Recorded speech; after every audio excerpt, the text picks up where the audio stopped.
হিমন্ত বিশ্ব শৰ্মাৰ প্ৰথমতে ক'ব লাগে যে তেখেতৰ সম্পত্তি কি আছে। প্ৰথমতে ক'ব লাগে। আজি মুখ্যমন্ত্ৰীয়ে কৈছে যে তেখেতৰ সম্পত্তিবিলাক ৰাজহুৱা হ'ব। এতিয়া তেখেতে কৈছে যে নিউজ লাইভটো ৰাজহুৱা হ'ব।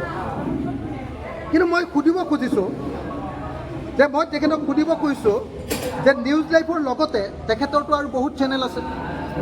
নিউজ লাইভ আছে, টাইম 8 আছে, নৰ্থ ইষ্ট লাইভ আছে, নিয়মীয়া বাৰ্তা পেপাৰখন আছে, ৰামধেনু চেনেল আছে, ৰং চেনেল আছে, আইনা আলোচনী আছে। এই আটাইবিলাক সংবাদ মাধ্যম ৰাজহুৱা হ'বলৈ নহ'ব।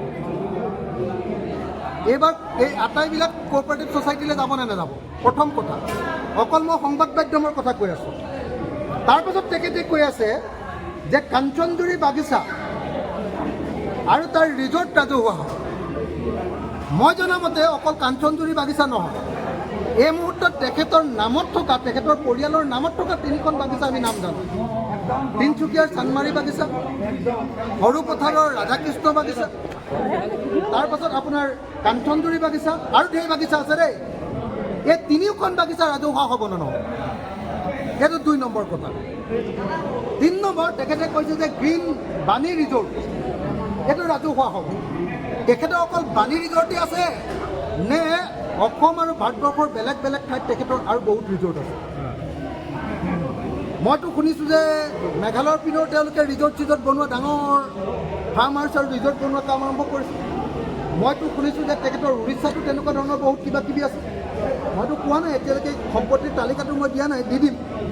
আমাৰ হাতত আছে তেনেকুৱা শ তেখেতৰ সম্পত্তিৰ তালিকা আমাৰ হাতত আছে, দি দিম। বন্দা স্কুলৰ কথা কৈছিলে, বন্দা স্কুল তেখেতে কৈছে যে জু-ৰোডৰ কোটিটকীয়া মাটি, জু-ৰোডৰ যিটো মাটি, সেই মাটিটো শিৱ মন্দিৰ নে কি বনাম বুলি কৈছে, হয়নে? তাৰপিছত আপোনাৰ তেখেতে কৈছে যে আমাৰ এইটো কি কয়, আপোনাৰ গণেশগুৰিৰ সিফালে এডোখৰ কি বুলি কয়, অগ্ৰদূত যে আছে, এই ঠাইখিনিৰ মাটিখিনি তেওঁ ৰাজহুৱা কৰিছোঁ বুলি কৈছে, মন্দিৰক দি দিছোঁ বুলি কৈছে। তো তেনেকৈ মই শুনিছোঁ তেখেতৰ উজান বজাৰতো মাটি লৈছে আৰু গুৱাহাটীৰ বিভিন্ন ঠাইত একদম নিউজ লাইভৰ ওচৰে পাজৰে ঢেৰ মাটি লৈছে। আৰু মই তালিকাখন দি দিব খোজা নাই, যিখিনি মানুহে জানে অকল সেইকেইটা কথাহে কৈ আছোঁ। মই সেই আটাইবিলাক, প্ৰথম কথা, অসমৰ মুখ্যমন্ত্ৰীয়ে এই সম্পত্তিবিলাক ৰাজহুৱা হ'ব বুলি কোৱাৰ আগতে অসমৰ মুখ্যমন্ত্ৰী আৰু তেওঁৰ পৰিয়ালৰ কি সম্পত্তি আছে তেওঁ সম্পত্তিৰ তালিকাখন ৰাজহুৱা কৰে। তেখেতৰ পুত্ৰ আৰু তেখেতৰ পৰিয়াল, তেখেতৰ মাতৃ, তেখেতৰ পত্নীৰ নামত কিমানটা কোম্পানী আছে সেইটো ৰাজহুৱা কৰি দিয়ক। মুঠ কোম্পানী কেইটা আছে এইটো ৰাজহুৱা কৰি দিয়ক। দিল্লীত তেওঁ কেইটা ঘৰ আছে সেইটো ৰাজহুৱা কৰি দিয়ক।